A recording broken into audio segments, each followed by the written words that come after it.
Welcome to AP19 news. Vijayawada పాత ప్రభుత్వ ఆసుపత్రి వద్ద నుంచి నేడు ఎన్టీఆర్ జిల్లా district medical health officer Suhasini ఆధ్వర్యంలో పోలియో చుక్కలపై అవగాహన ర్యాలీ నిర్వహించారు. ఈ కార్యక్రమానికి ముఖ్య అతిథిగా జిల్లా కలెక్టర్ ఢిల్లీరావు హాజరయ్యారు. ముందుగా పల్స్ పోలియో గురించి విద్యార్థులతో సాంస్కృతిక కార్యక్రమాలు నిర్వహించారు. అనంతరం జెండా ఊపి అవగాహన ర్యాలీని ఆయన ప్రారంభించారు. ఈ సందర్భంగా రాయన భాగ్యలక్ష్మి మాట్లాడుతూ ప్రతి ఒక్క పిల్లలకి పల్స్ పోలియో చుక్కలు వేయించాలనే దిశగా సీఎం జగన్ అన్ని రకాల చర్యలు చేపట్టారన్నారు. ఈ 5 సంవత్సరాల కాల వ్యవధిలో ఒక పోలియో కేసు నమోదు కాకుండా హెల్త్ డిపార్ట్మెంట్ చేస్తున్న సేవలు అభినందనీయమని అన్నారు. ఈ నెల 3, 4, 5వ తేదీలో నిర్వహిస్తున్న పల్స్ పోలియో క్యాంపులను ప్రతి ఒక్కరూ సద్వినియోగం చేసుకోవాలన్నారు. మన గౌరవ ముఖ్యమంత్రి వర్యులు జగన్మోహన్ రెడ్డి గారు అన్ని రకాల చర్యలు హెల్త్ డిపార్ట్మెంట్ నుంచి తీసుకోవడం జరుగుతుంది. ప్రతి ఒక్క పిల్లలకి పల్స్ పోలియో కంపల్సరీ వేయించాలన్న ఒక ముఖ్య ఉద్దేశంతో ఈ కార్యక్రమాన్ని అన్నది ప్రతి సంవత్సరం మనం నిర్వహించుకోవడం జరుగుతుంది. ఈ 5 ఏళ్ల కాలంలో ఒక్క పల్స్ పోలియో కేసు కూడా మనకి నమోదు అవ్వలేదు. పోలియో కేసులు అన్నది మనకి ఏ ఒక్క కేసు కూడా మన ఆంధ్రప్రదేశ్లో నమోదు అవ్వకుండా పూర్తి స్థాయిలో మనం ఇందులోన విజయం సాధించినట్టు మన హెల్త్ డిపార్ట్మెంట్ ద్వారా తెలియజేసుకోవచ్చు. కానీ రేపు పొద్దున్న జరగబోయే 3వ తారీఖున పూర్తి స్థాయిలో అందరూ వినియోగించుకోవాలి. అలాగే 4, 5వ తారీఖులు కూడా ఇది కంటిన్యూ అవుతుంది. 6వ తారీఖున మన కార్పొరేషన్లో దీన్ని పెట్టడం జరుగుతుంది. కార్పొరేషన్లో కూడా 6వ తారీఖున కూడా ఇంకా ఉంటుంది.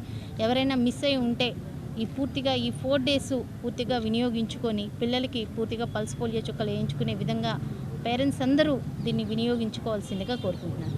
జిల్లా కలెక్టర్ ఢిల్లీరావు మాట్లాడుతూ 3 రోజుల్లో 2,48,000 మంది చిన్నారులకు పోలియో చుక్కలు వేయాలనే లక్ష్యంగా పెట్టుకున్నామన్నారు. భారతదేశం పోలియో రహిత దేశంగా ఉంది, కానీ కొన్ని దేశాల్లో పోలియో ఇప్పటికీ ఉందని, మళ్లీ తిరిగి రావచ్చని, మీ పిల్లలకు రక్షణ కల్పించడంలో ఎలాంటి తప్పులు చేయకుండా పోలియో మోతాదులను ప్రతిసారి ఇవ్వాలని విజ్ఞప్తి చేశారు. ఈ పల్స్ పోలియో క్యాంపులు ప్రతి పబ్లిక్ ప్లేసుల్లో అందుబాటులో ఉంటుందని, దీనిని ప్రతి ఒక్కరూ సద్వినియోగం చేసుకోవాలన్నారు. ఈ కార్యక్రమంలో commissioner Swapnil Dinakar, DMHO Suhasini, CMHO Ratnavali, doctor Samaram, ఆరోగ్య అధికారులు, మున్సిపాలిటీ సిబ్బంది, విద్యార్థులు తదితరులు పాల్గొన్నారు. మన కళ్ళ ముందే మనము ఈ 95 నుండి ఈ రోజు వరకు కూడా చేసినటువంటి ఎఫర్ట్స్ వల్ల ఇది ఇండియాలో ఇప్పుడు ఆల్మోస్ట్ ఇక నెగ్లిజిబుల్ అనుకోవాలి. ఇక ఆల్మోస్ట్ ఎక్కడ కూడా 2011 తర్వాత ఎక్కడ కూడా రిపోర్ట్ అనేటువంటి కాలేదు. ఇంకా పక్కన ఉన్నటువంటి ఏదైనా చుట్టూ ఉన్నటువంటి ఆ నేపాలో లేకపోతే ఆఫ్ఘనిస్తానో లేకపోతే పాకిస్తానో అక్కడ నుండి ఇల్లీగల్గా మైగ్రేషన్ అంటే అయిపోయి అలా వచ్చుండొచ్చేమో, కానీ మన ఇండియాలో అనేటువంటి పుట్టినటువంటి పిల్లలు ఎవరికి కూడా అనేది ఇప్పుడు దీని ద్వారా ఎఫెక్ట్ అనేటువంటి అవ్వట్లేదు. అది ఒక గొప్ప అచీవ్మెంట్. దీనికి నిజంగా హెల్త్ డిపార్ట్మెంట్కి మనము ఖచ్చితంగా అప్రిషియేషన్ అనేటువంటి ఇవ్వాలి. దానికి సహకరించినటువంటి మిగిలిన అన్ని డిపార్ట్మెంట్స్కి, ఇటు కేంద్ర రాష్ట్ర ప్రభుత్వాలకి, NGOస్కి, డాక్టర్స్కి అందరికీ కూడా ప్రత్యేకమైనటువంటి అభినందనలు. అప్పుడే పుట్టినటువంటి బిడ్డ నుండి 5వ సంవత్సరంలోపు ఉండే వాళ్ళందరూ కూడా దగ్గరలో ఉన్నటువంటి మన పల్స్ పోలియో బూత్ దగ్గర తీసుకొచ్చి ఆ చుక్కలు వేయించుకోవాలనుకొని చెప్పేసి మీ అందరికీ కూడా పూర్తిగా అయితే ప్రతి తల్లికి పూర్తిగా అవగాహన అయితే ఉంది. మీ సహకారం వల్ల ఇంతవరకు ఇది సాధ్యమైంది. ఇంకా ఎక్కడైనా ఒకవేళ చదువుకోలేనటువంటి వాళ్ళు, స్లమ్ ఏరియాస్లో ఉండేటువంటి వాళ్ళు, తర్వాత ఎక్కడైతే నెగ్లెక్టెడ్ ఏరియాస్ ఏవైతే ఉన్నాయో అక్కడ ఉండేటువంటి వాళ్ళు కూడా మీరు కూడా తెలుసుకొని నియరెస్ట్ బూత్కి అనేటువంటి తీసుకురావాలి. దాన్ని కింద వాలంటీర్స్ అవ్వచ్చు, ANMs అవ్వచ్చు, ఆశాస్ అవ్వచ్చు, అంగన్వాడీ వర్కర్స్ అవ్వచ్చు, అంతా కలిసికట్టుగా అనేటువంటి మీరు కూడా తీసుకురావాలనుకొని చెప్పేసి మీకు కూడా ఇదొక అప్పీల్ రూపంలో అనేటువంటి చెప్తున్నాం. విజయవాడలోని భవానీపురం ఏరియాను హైదరాబాద్ జూబ్లీ హిల్స్ లా తయారు చేశామని మేయర్ రాయన భాగ్యలక్ష్మి తెలిపారు. విజయవాడ భవానీపురంలో శనివారం ఆమె మీడియాతో మాట్లాడుతూ వైసీపీ ప్రభుత్వం వచ్చిన తర్వాత నగరాభివృద్ధికి కోట్లు ఖర్చు చేశామని వెల్లడించారు. గత ప్రభుత్వ పాలనలో ఒక మంచి పని అయినా చేశారా అని ప్రశ్నించారు. వైసీపీ ప్రభుత్వంతోనే అభివృద్ధి సాధ్యమని పేర్కొన్నారు. ఈరోజు విజయవాడ నగరంలో భవానీపురం అని ఈ ఏరియాని చూస్తే మాత్రం మనకి హైదరాబాద్లో జూబ్లీ హిల్స్ ఎలా ఉందో ఆ రకంగా మేము ఈరోజు విజయవాడ భవానీపురాన్ని అంత డెవలప్ చేయడం జరుగుతుంది. HP కాలనీలోన గత 30-40 ఏళ్ళ నుంచి ఏనాడు రోడ్డు ఎరగలేదు వాళ్ళు. ఈరోజు పూర్తి స్థాయిలో వాళ్ళకి CC రోడ్లు నిర్మించడం జరుగుతుంది. ఇన్ని రకాల డెవలప్మెంట్లు మేము చేయగలుగుతున్నాము అంటే అది జగనన్న పాలన. జగనన్న పాలనలోన అన్ని రకాలుగా మాకు నిధులు సమకూరుస్తున్నారు కాబట్టి మేము ఇంత ఫ్రీగా ఈ పనులు మేము చేసుకోగలుగుతున్నాము అని మేము ధైర్యంగా ఈరోజు ప్రజల వద్దకు వెళ్ళగలుగుతున్నాం. 10 మందిని కూడేసుకొని ఒక మీటింగ్ చెప్పగలరు, కానీ గత ప్రభుత్వ పాలన నాయకులు ప్రతి గడపకి వెళ్ళాలంటే వాళ్ళకి ధైర్యం సరిపోదు. ఎందుకంటే వాళ్ళు ఏనాడు సంక్షేమం అందించలేదో, అభివృద్ధి చేయలేకపోయినారు. వాళ్ళు ఏ మొహం పెట్టుకొని ప్రజల వద్దకు వెళ్తారు? రెడ్డిగూడెం బీసీ సామాజిక వర్గాలకు రాజ్యాధికారం కల్పించిన వ్యక్తి సీఎం వైఎస్ జగన్మోహన్ రెడ్డి అని ఎంపీ కేశినేని నాని తెలిపారు. రెడ్డిగూడెంలో బీసీ సంఘాల ఆత్మీయ సమావేశంలో శనివారం ఆయన ముఖ్య అతిథిగా పాల్గొన్నారు. గతంలో దివంగత నేత ఎన్టీఆర్ బీసీలకు రాజ్యాధికారం ఇచ్చారన్నారు. ప్రస్తుతం అంతకు మించిన అవకాశాలు జగన్ కల్పిస్తున్నారని అన్నారు. ఈ కార్యక్రమంలో ఇన్ఛార్జ్ తిరుపతిరావు, బీసీ సంఘాల నాయకులు, ప్రజాప్రతినిధులు పాల్గొన్నారు. ఆయన రాకముందు 83లో ఆయన ముఖ్యమంత్రి అయిన తర్వాత అంతకుముందు ఎట్లాగైతే ఇప్పుడు అసెంబ్లీలో పార్లమెంట్లో ఉందో అట్లాగే ఎస్సీ రిజర్వేషన్ ఉంది, కానీ బీసీ రిజర్వేషన్ లేవు. అటువంటిది మొట్టమొదటిసారిగా ఉమ్మడి ఆంధ్రప్రదేశ్లో బీసీలకి ఒక గౌరవం, రాజ్యాధికారం కల్పించినటువంటి వ్యక్తి నందమూరి తారక రామారావు గారు. ఆ తర్వాత మళ్ళీ ఈరోజు అంతకు మించి 1000 రెట్లు బీసీలని మరి అత్యధికమైనటువంటి సంఖ్యాబలం ఉన్నటువంటి బీసీ వర్గాలన్నింటినీ 139 కులాలు. ఇది కులాలన్నీ ఈ మధ్య వరకు కూడా మనకు తెలియదు చాలామందికి. అంటే జనరల్గా బీసీ అంటే యాదవ్, గౌడ ఇట్లాంటి కొన్ని కులాలు మనకు తెలుస్తుంది, కానీ సామాజిక వర్గాలు మనకు తెలుస్తుంది, కానీ చాలా వరకు ఎక్కడా లేనటువంటి కులాలన్నింటినీ ముందుకు తీసుకొచ్చి వాళ్ళ సంక్షేమం ఇంపార్టెంట్ అని చెప్పి, వాళ్ళకి రాజ్యాధికారం కావాలని చెప్పి అనేక కులాలకి కార్పొరేషన్లు ఏర్పాటు చేసి వాటికి చైర్మన్లుగా మరి ఆయా సామాజిక వర్గాల్లోని వ్యక్తుల్ని మరి అపాయింట్ చేసి ఇవాళ బీసీలకి అత్యధిక ప్రాధాన్యం ఇచ్చినటువంటి వ్యక్తి మళ్ళీ మన ముఖ్యమంత్రి జగన్మోహన్ రెడ్డి గారు. గుంటూరు జిల్లా మంగళగిరి తాడేపల్లి నగరపాలక సంస్థ పరిధిలోని నులకపేట వద్ద నూతనంగా నిర్మించిన డాక్టర్ బాబు జగజ్జీవన్ రావు చర్మకార భవనాన్ని ఎమ్మెల్యే ఆళ్ల రామకృష్ణారెడ్డి, మాజీ మంత్రి మురుగుడు హనుమంతరావు ప్రారంభించారు. ముందుగా అక్కడ ఏర్పాటు చేసిన బాబు జగజ్జీవన్ రావు విగ్రహాన్ని ఎమ్మెల్యే ఆర్కే ప్రారంభించారు. చెప్పుల తయారీ వృత్తిలో ఉన్న వారందరికీ చర్మకార భవన్ ఎంతో ఉపయోగపడుతుంది అన్నారు. ఒక ప్రభుత్వ స్థలాన్ని కేటాయింపులు చేసుకొని అతి పురాతనమైనటువంటి, అతి పవిత్రమైనటువంటి, అతి గొప్పదైనటువంటి చెప్పుల కుట్టుకునేటటువంటి వృత్తిని మనం ప్రోత్సహించాలి. అంతరించిపోతూ ఉన్నారు, తగ్గిపోతూ ఉన్నారు వివిధ కారణాల వల్ల. అతి పేదరికంలో ఉన్నటువంటి వాళ్ళు ఈ రోజున ఆ పవిత్రమైనటువంటి వృత్తిని వదులుకోలేక కొనసాగిస్తూ ఫుట్పాతుల మీద, చెట్ల కింద, రోడ్ల మీద ఎండకు ఎండుతూ, వానకు తడుస్తూ వాళ్ళు తమ గొప్ప వృత్తిని కొనసాగించుకుంటూ ఉన్నారు.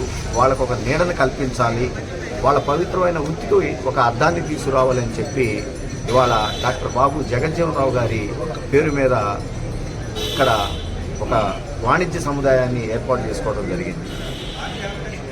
దీన్ని ఇక్కడ 10 షాపుల్ని ప్రాథమికంగా ఇప్పుడు ప్రారంభం చేసుకున్నాము.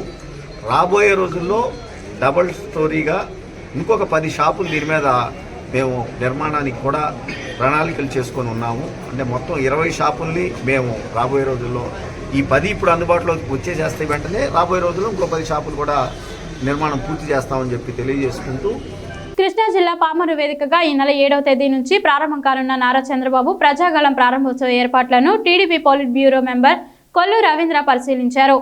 ప్రజాగళం పేరుతో వైసీపీ ప్రభుత్వం పాలనా వైఫల్యాలపై గళమెత్తనున్నారు. ప్రతి 3-4 నియోజకవర్గాలకు కలిపి ప్రజాగళం సభలు నిర్వహించనున్నట్లు రవీంద్ర తెలిపారు.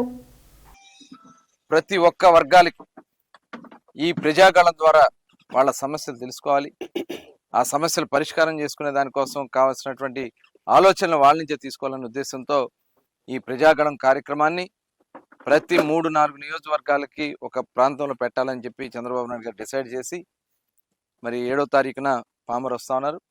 ఈ కార్యక్రమంలో గుడివాడ, పెడన, బందర్ నియోజకవర్గాలకు సంబంధించి, అలాగే పామర్ నియోజకవర్గానికి సంబంధించి మరి చుట్టుపక్కల నియోజకవర్గాన్ని కూడా కలుపుకుని ఈ సమావేశం నిర్వహించుకోవడం జరుగుతుంది. ఆంధ్రప్రదేశ్లో వికలాంగులకు ఇస్తున్న 3000 పెన్షన్ను 6000కు పెంచాలన్న డిమాండ్తో ఈ నెల 9న చెలో అమరావతికి పిలుపునిచ్చామని ఎంఆర్పీఎస్ జాతీయ అధ్యక్షులు మందా కృష్ణ మాదిగ వెల్లడించారు. విజయవాడ ప్రెస్ క్లబ్లో ఆయన శనివారం మాట్లాడుతూ నాగార్జున యూనివర్సిటీ ఎదురుగా ఉన్న గ్రౌండ్లో వికలాంగుల గర్జన నిర్వహిస్తున్నామని, రాష్ట్రంలో నలుమూలల నుంచి వేలాది మందిగా తరలి రావాలని పిలుపునిచ్చారు.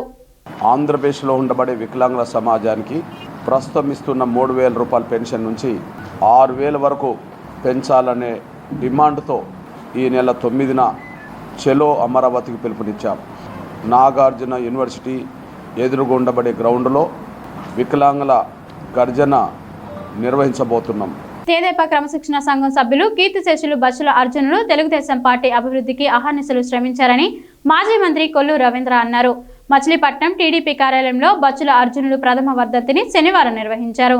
ఆయన చిత్రపటానికి రవీంద్ర, టీడీపీ కృష్ణా జిల్లా అధ్యక్షులు కొల్లు నారాయణ పూలమాలలు వేసి ఘనంగా నివాళులర్పించారు. మాజీ మున్సిపల్ చైర్మన్ మేటమర్రి బాబు ప్రసాద్ ఉన్నారు.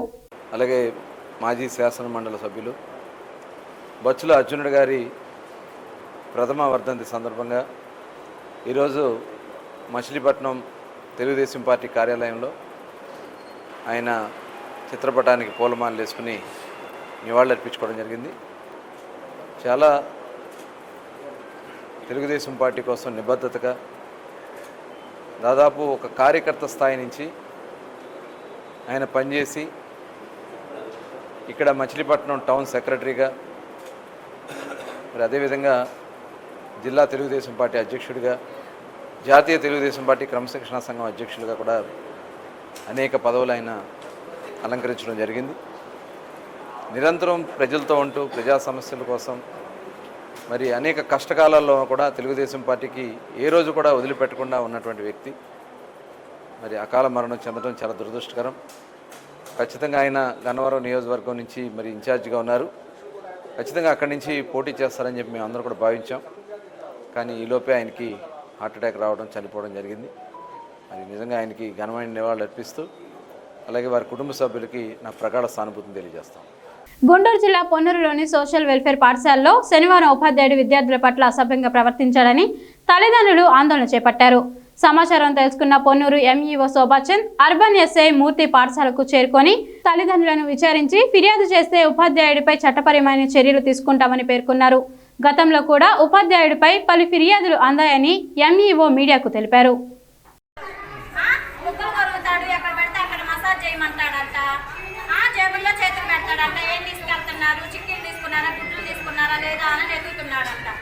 రమ్మని చెప్పాడు. పోలీసుల నెంబర్ కూడా ఇచ్చాడు మాకు. మిమ్మల్ని తీసుకొని రమ్మన్నాడు. 10ంటికి అలా రమ్మన్నాడు అని పిల్లలు చెప్పారు సార్. నేనేమంటానంటే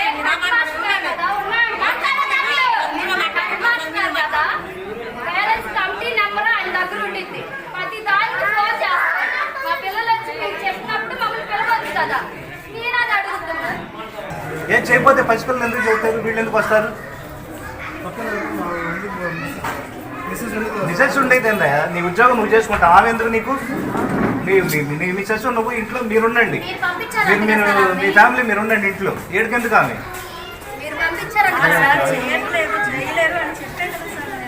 విసన్నపేట మండలం వేమిరెడ్డిపల్లి తాండా శివారు నర్మదా నగర్ అటవీ ప్రాంతంలో నాటుసారా తయారీ కేంద్రాలపై స్పెషల్ ఎన్ఫోర్స్మెంట్ బ్యూరో అధికారులు శనివారం దాడి చేశారు.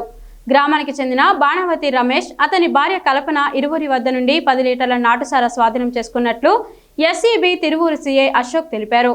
500 లీటర్లు బెల్లపు ఊట ధ్వంసం చేసినట్లుగా వివరించారు. ఎస్ఐ జగ్గారావు తదితరులు పాల్గొన్నారు.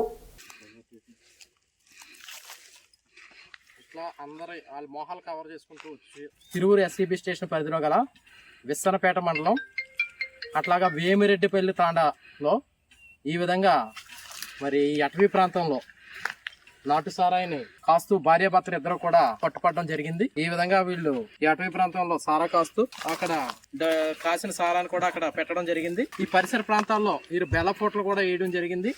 ఆ బెల్లపోట్లు ఏంటి అనేది కూడా గుర్తించి ధ్వంసం చేయడం జరుగుతుందని చెప్తున్నాను.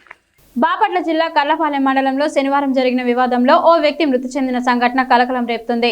స్థానికుల వివరాల ప్రకారం కర్లపాలెం బాపట్ల రహదారిలో రోడ్డు వెంబడి గుడిసెల్లో నివసిస్తున్న గిరిజన కుటుంబానికి చెందిన పిచ్చయ్యను అదే గ్రామానికి చెందిన కరీముల్లా అనే వ్యక్తి కర్రతో దాడి చేసినట్లుగా కుటుంబ సభ్యులు తెలిపారు. ఈ సంఘటనలో పిచ్చయ్య మృతి చెందాడు. వివాదానికి గల కారణాలు పూర్తి సమాచారం తెలియవలసి ఉంది.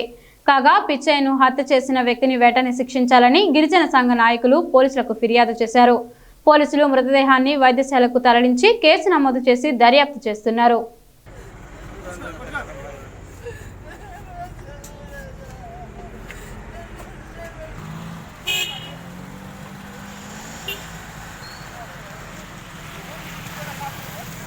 మరిన్ని తాజా వార్తల కోసం చూస్తూనే ఉండండి AP19 న్యూస్.